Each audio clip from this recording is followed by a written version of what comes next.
মুসল্লি যারা মাহাদির সঙ্গী তারা, ফজরের মুসল্লি যারা ঈসা নবীর সঙ্গী হবে তারা, ফজরের মুসল্লি যারা দাজ্জালের বিরুদ্ধে লড়বে তারা, ফজরের মুসল্লি যারা ইসরায়েলের ইহুদিদেরকে হত্যা করবে তারা ইনশাআল্লাহ, ইনশাআল্লাহ তাদের হাতে কালেমার বিজয় হবে, ইসলামের বিজয় হবে ইনশাআল্লাহ, আগামীর পতাকা উঠবে ইনশাআল্লাহ।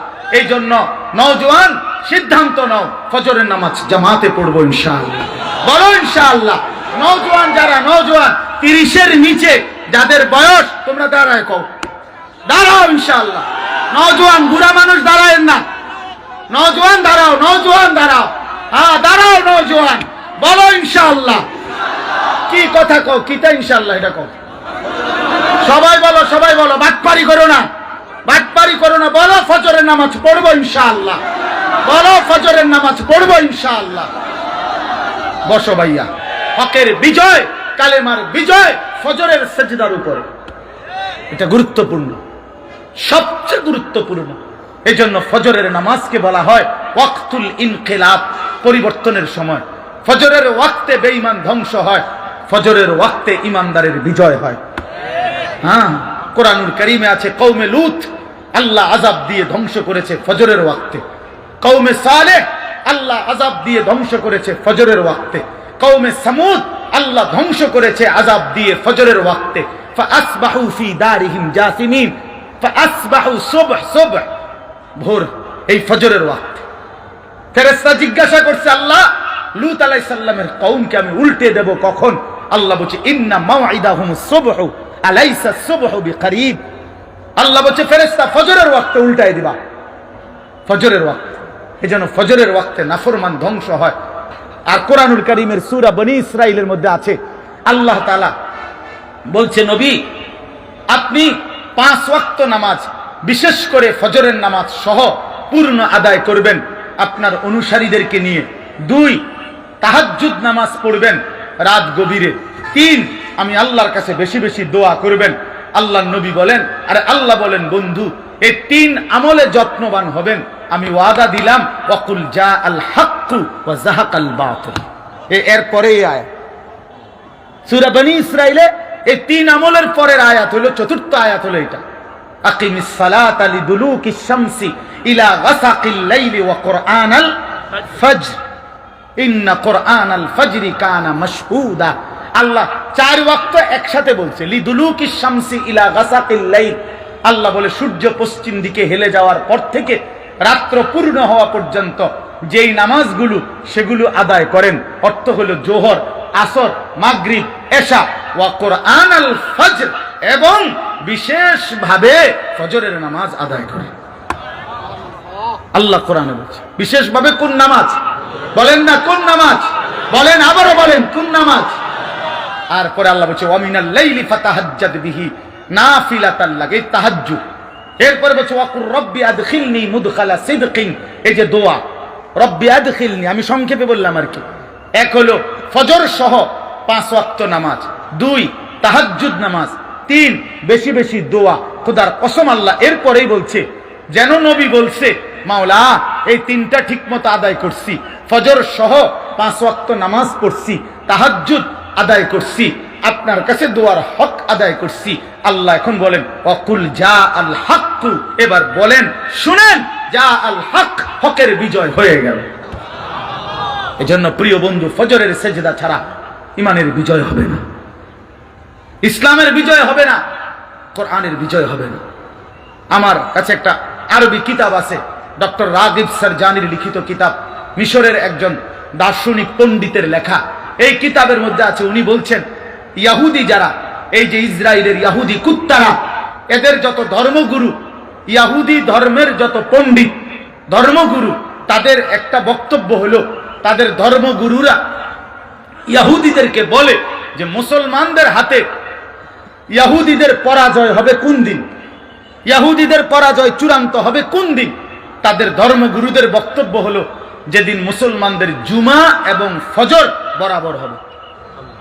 আল্লাহর কসম আমি নিজে পড়ছি, মুসলমানদের জুমার নামাজ আর ফজরের নামাজের মুসল্লি যেদিন বরাবর হবে, সেদিন ইমানদার মুসলমানদের হাতে সমস্ত বেঈমানের পরাজয় হবে। দাজ্জালের বিরুদ্ধে ইমাম মাহদী এবং ঈসা আলাইহিস সালাম চূড়ান্ত লড়াই করবেন কখন, এই ব্যাপারে দুইটা বর্ণনা। একটা হলো ঈসা আলাইহিস সালাম নেমে আসবেন আসরের নামাজের সময়, আরেকটা বর্ণনা হলো ঈসা আলাইহিস সালাম ইমাম মাহদীকে নিয়ে দাজ্জালের বিরুদ্ধে এবং ইহুদিদের শেষ ধ্বংস করার জন্য শেষ চূড়ান্ত বের হবেন ময়দানের দিকে ফজরের নামাজ পড়ে। ওইখানে আছে ইবনে মাজার হাদিস। হ্যাঁ,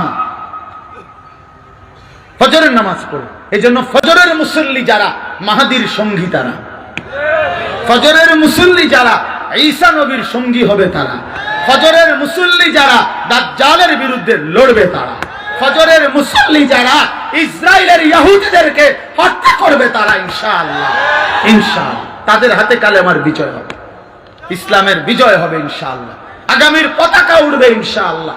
এই জন্য নওজোয়ান সিদ্ধান্ত নাও, ফজরের নামাজ জামাতে পড়বো ইনশাআল্লাহ। বলো ইনশাআল্লাহ। নওজোয়ান যারা, নওজোয়ান 30-এর নিচে যাদের বয়স, তোমরা দাঁড়ায় কও, দাঁড়াও ইনশাআল্লাহ। নওজোয়ান বুড়া মানুষ দাঁড়ায়েন না, নওজোয়ান দাঁড়াও, নওজোয়ান দাঁড়াও, হ্যাঁ দাঁড়াও নওজোয়ান, বলো ইনশাআল্লাহ। কি কথা কও, কিটা ইনশাআল্লাহ এটা কও, সবাই বলো, সবাই বলো, বাটপারি করো না, বাটপারি করো না, বলো ফজরের নামাজ পড়বো ইনশাআল্লাহ, বলো ফজরের নামাজ পড়বো ইনশাআল্লাহ। বসো ভাইয়া, দেখছেন হুজুর কি পরিমাণ নওজোয়ান। ইনশাআল্লাহ আগামীর পৃথিবীতে তোমরা কালেমার পতাকা উড়াবা ইনশাআল্লাহ, ইসলামের পতাকা উড়বে ইনশাআল্লাহ। 16 বছরের জালেম যদি কিশোর নওজোয়ানের সামনে পলাইতে পারে, তো নওজোয়ানের হাতে কালেমার পতাকা উড়বে ইনশাআল্লাহ। হ্যাঁ হ্যাঁ ইনশাআল্লাহ, কোনো সন্দেহ নাই, সন্দেহ নাই। আগামীর পতাকা ইসলামের পতাকা। 15 মাস টানা জুলুম করে গোটা ইউরোপের বেঈমানরা, আমেরিকার বেঈমানরা শতভাগ অস্ত্র দিয়ে, টাকা দিয়ে, মিলিয়ন মিলিয়ন ডলার দিয়ে গত 15 মাস সাহায্য করেছিল যেই ইসরায়েলের কুত্তাদেরকে। ওই কুত্তারা ফিলিস্তিনের গাজায় 15 মাস 7 অক্টোবর 2023 থেকে লাগাতার ইমানদার মুসলমানদের উপরে আক্রমণ করেছে। প্রায় 50,000-এর চাইতে বেশি মুসলমান শহীদ করছে, 6 লক্ষের চাইতে বেশি বাচ্চা এতিম হয়েছে, লক্ষ লক্ষ মা বোন স্বামী হারা বাপ হারা হয়েছে। একটা ঘর বাড়ি গাজার মধ্যে ফিলিস্তিনের মাটির উপরে নাই, সমান করে দিছে। কিন্তু 15 মাস একটানা লড়াই করার পর, যুদ্ধ করার পর, পৃথিবীর সর্বাধুনিক সমস্ত অস্ত্র প্রযুক্তি প্রয়োগ করার পর ইসরায়েলের ইহুদি কুত্তারা এই জানুয়ারি মাসে মাথা নোয়ায়া, কুত্তার মতো খাট নোয়ায়া গাজার জমিন থেকে যুদ্ধ বিরতি দিয়ে ইসরায়েলে ফিরে গেছে বেটা। হ্যাঁ, এজন্য আগামীর বিজয় মুসলমানদের বিজয়। জানেন গাজা যে এখন যুদ্ধ বিরতি চলতেছে, কথা বলেন না কেন? হ্যাঁ, পুরা যুদ্ধ থামাইতে হবে। ইসরায়েল হেরেই যাবে, ইসরায়েল হেরেই যাবে, হ্যাঁ হ্যাঁ হেরেই যাবে। সিরিয়ার জালেম পলাইছে জানেন না? এই যে 8ই ডিসেম্বর বাশার আল আসাদ 5,40,000 বছরে এই নাফরমানে 5 লক্ষের চাইতে বেশি মুসলমানকে শহীদ করছে ক্ষমতার জন্য। এই জালেম শেষ পর্যন্ত 8ই ডিসেম্বর পলাইছে। বাংলাদেশের জালেম 16 বছর জুলুম করে পলাইছে। এই জন্য ইসরায়েলের কুত্তাও পলায়া যাবে ইনশাআল্লাহ। এবছর 25 সালের উইকেট ইসরায়েলের নেতানিয়াহুর উইকেট ইনশাআল্লাহ। এই উইকেট পড়ে যাবে যে কোনো দিন, বোলিং চলতে আছে, আপনি চিন্তা করেন না।